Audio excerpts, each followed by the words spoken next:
everyone, we all welcome you in India's best learning platform, Upcoming IAS, and today we are going to discuss about the carbon capture utilization and storage policy framework of Niti Aayog, that is CCUS policy framework. So students, ये बहुत ज़्यादा एक ऐसा important और urgency वाला framework है जो हम डिस्कस करने वाले हैं, जो कि एग्जाम पॉइंट ऑफ व्यू से तो बहुत ज़्यादा इम्पॉर्टेंट है ही, बल्कि जो हमारे एनवायरनमेंट है उसमें जो पोल्यूशन लेवल इंक्रीज हो रहा है उसके लिए भी काफ़ी ज़्यादा इम्पॉर्टेंट दिखाई देता है. So let's go and talk about the CCUS programme.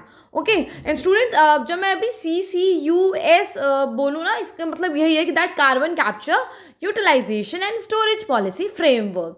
तो इसके अंदर नीति आयोग ने बताया है कि कैसे हम कार्बन को कैप्चर करेंगे, उसके बाद जो कार्बन कैप्चर करी गई है उसको किस तरह से यूटिलाइज करना है और कैसे उसे स्टोर करके रखना है, इस सभी के बारे में नीति आयोग ने पॉलिसीज़ बनाई हैं.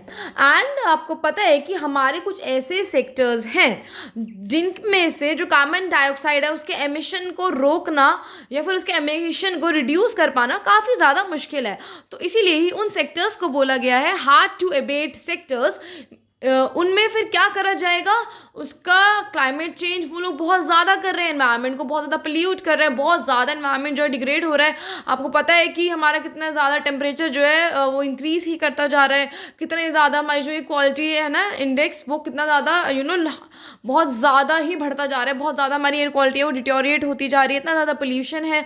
सो इसी चक्कर में अब हम क्या कर रहे हैं, जो भी हमारे एनवायरनमेंट में पोल्यूशन एग्जिस्ट कर रहा है, मीन्स जो कार्बन एग्जिस्ट कर रहा है उसको हम कैप्चर करने की कोशिश कर रहे हैं, क्योंकि अभी हम डेवलपिंग फेज में हैं.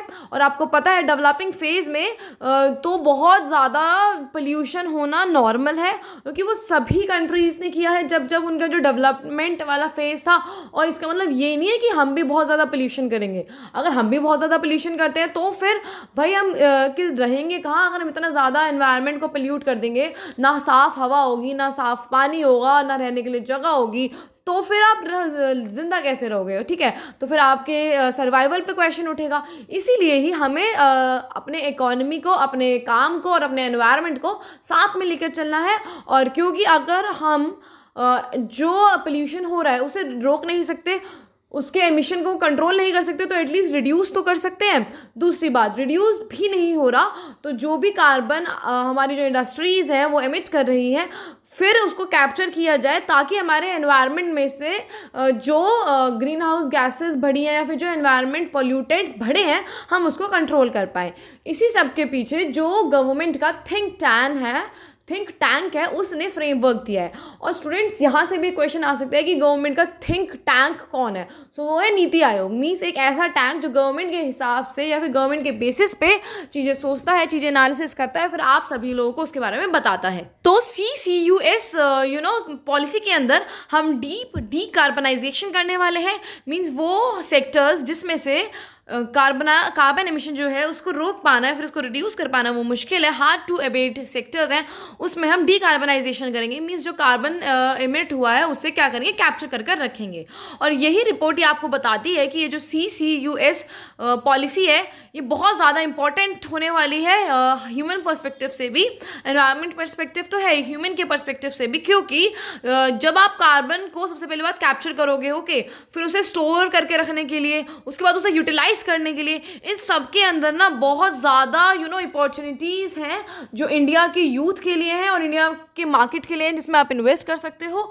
क्योंकि आपको पता है कि ये जो कार्बन कैप्चर वाला जो प्रोग्राम है, डीकार्बनाइजेशन वाला जो बात हो रही है, इसके अंदर सभी सेक्टर्स के अंदर ना ये वैल्यू ऐड करेगा. क्योंकि देखो सारे सेक्टर्स इसमें कैसे इंक्लूड हो जाएंगे, जब कार्बन जो है वो कैप्चर होगा, मीन्स डीकार्बनेशन हो रहा है, उसके बाद हम उसे स्टोर कर रहे हैं, तो उसके लिए अलग सेक्टर चाहिए, उसके लिए अलग टेक्नोलॉजी चाहिए. ओके, फिर उसके यूटिलाइजेशन के लिए अलग फ्रेमवर्क चाहिए, अलग टेक्नोलॉजीज चाहिए. तो इसीलिए ही ऑल ओवर द सेक्टर्स, अलग अलग सेक्टर्स में ये अपॉर्चुनिटी क्रिएट करेगा और इंडिया को एक हब बनाएगा, इंडिया को एक मार्केट बनाएगा, ताकि आप उसमें भी इन्वेस्ट कर सको और हमारे जो यूथ है उनको भी एम्प्लॉयमेंट मिल सकेगी.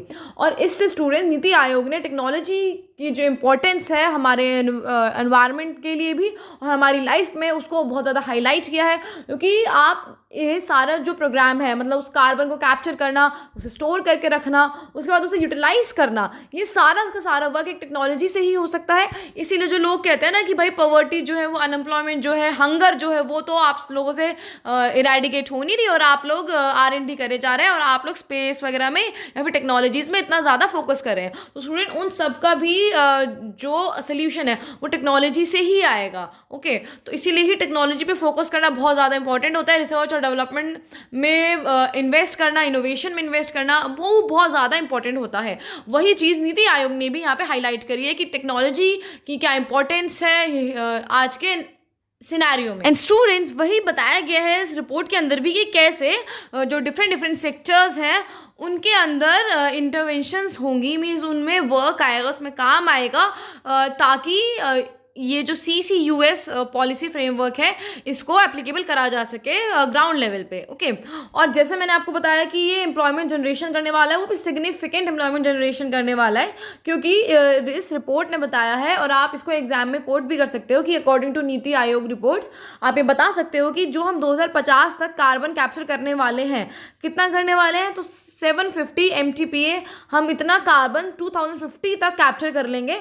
और उसके बाद उसे उसके यूटिलाइजेशन में, उसके स्टोरेज में, उसके कैप्चर में भी कितनी ज़्यादा एम्प्लॉयमेंट अपॉर्चुनिटीज़ हमारे यहाँ पे बढ़ने वाली हैं, वो भी फुल टाइम बेसिस पे। तो 8 से 10 मिलियन तक 2050 तक हमारी जो एम्प्लॉयमेंट जनरेशन है, एम्प्लॉयमेंट अपॉर्चुनिटीज़ हैं, वो होने वाले एक फुल टाइम मैनर में। बट हाँ, वो एक फेस मैनर होगा, क्योंकि देखो कभी किस सेक्टर में एम्प्लॉयमेंट जनरेशन होगा, कभी किस सेक्टर में, क्योंकि कैप्चर के लिए अलग चाहिए, यूटिलाइजेशन के लिए अलग चाहिए, अलग टेक्नोलॉजीज चाहिए, अलग स्किल चाहिए। और फिर अगर बात याद है कि भाई लोग तो इतने ट्रेंड है ही नहीं कि वो उस टेक्नोलॉजी को यूज़ कर पाए या फिर वो उस टेक्नोलॉजी से अवेयर हो, तो इसका सोल्यूशन यही है कि उनको पहले स्किल किया जाएगा। क्योंकि आपको पता है गवर्नमेंट के काफ़ी प्रोग्राम्स भी चलते हैं जिसमें यूथ को स्किल किया जाता है, ताकि जो रेलेवेंट टेक्नोलॉजी वाले जॉब्स अवेलेबल हैं उनमें वो पार्टिसिपेट कर पाए और वो एम्प्लॉयमेंट अपॉर्चुनिटीज़ को अवेल कर पाए। सिमिलरली यहाँ पर भी होगा उनके मत्स्य कौशल विकास, तो मत्स्य जो है वो तो फिशरीज़ वाला है, बट कौशल विकास योजना मीन्स उनके माइंड को डेवलप किया जाएगा, उनके माइंड में स्किल्स जनरेट करी जाएंगी, ताकि वो जो न्यू स्किल्स या न्यू टेक्नोलॉजीज एमर्ज हो रही हैं उसके फील्ड में भी वर्क कर पाए जो हमारे यूथ हैं। ओके, सो इसीलिए बोला जाता है कि जो सारी स्कीम्स होती हैं, जो इनिशिएटिव्स होते हैं, वो सारे आपस में इंटर रिलेटेड होते हैं। ओके, और अगर हम यही बात करें कि इंडिया जो है वो कब तक नेट जीरो कार्बन एमिशन को अचीव कर लेगा, तो हमारे अकॉर्डिंगली हम 2070 तक नेट जीरो को अचीव कर पाएंगे। अदरवाइज जो ग्लोबल कन्वेंशन है, आपको पता ही है कि उसमें 2050 तक नेट जीरो कार्बन को अचीव करना है, लेकिन इंडिया पहले ही डिक्लेयर कर चुका है कि हम 2050 तक तो इस चीज़ को नहीं अचीव कर पाएंगे, क्योंकि अभी हम डेवलपिंग फेज में हैं इसीलिए। और हम 2070 तक लेकिन डेफिनेटली हम नेट जीरो कार्बन को क्या कर लेंगे, अचीव कर लेंगे। और इसीलिए ही कार्बन न्यूट्रलिटी, कार्बन सिक्वेस्ट्रेशन, ऐसे बहुत सारे चीज़ें इन्वेंट करिए ताकि हम कार्बन को कैप्चर कर पाए और नेट जीरो कार्बन की तरफ हम जा पाए, ताकि जो भी हम कार्बन एमिशन कर रहे हैं अपने एनवायरनमेंट में, उतना ही हम एनवायरनमेंट से वापस स्टोर करके रख पाए। तो CCUS का वो रोल यही है जो कि सारे के सारे सेक्टर्स में apart from that carbon emission जो है ना, उसके लिए रिडक्शन स्ट्रैटेजीज भी बताएगा। क्योंकि देखो आप कितना ही कार्बन जो है ना उसे कैप्चर करके स्टोर करके रख सकते हो, आपको कार्बन एमिशन में रिडक्शन तो करनी ही पड़ेगी। तो उसके लिए भी न्यू पॉलिसीज आएंगी, उसके लिए न्यू टेक्नोलॉजीज आएंगी, जो कि आप लोगों को हम नीति आयोग की रिपोर्ट्स से ही और जो भी ग्लोबल कन्वेंशन है उसके अकॉर्डिंगली हम आपको अपडेट करते रहेंगे। सो स्टूडेंट्स, ये बहुत ज़्यादा इंपॉर्टेंट टॉपिक था प्रीलिम्स के पॉइंट ऑफ व्यू से भी, मेंस के पॉइंट ऑफ व्यू से भी, तो इसको आप ज़रूर अच्छे से पढ़ना। कुछ भी इसमें पॉइंट ना समझ आया हो तो आप हमें कमेंट सेक्शन में बताना। तो चलो हम अपने सेशन को यही एंड करते हैं। Thank you so much.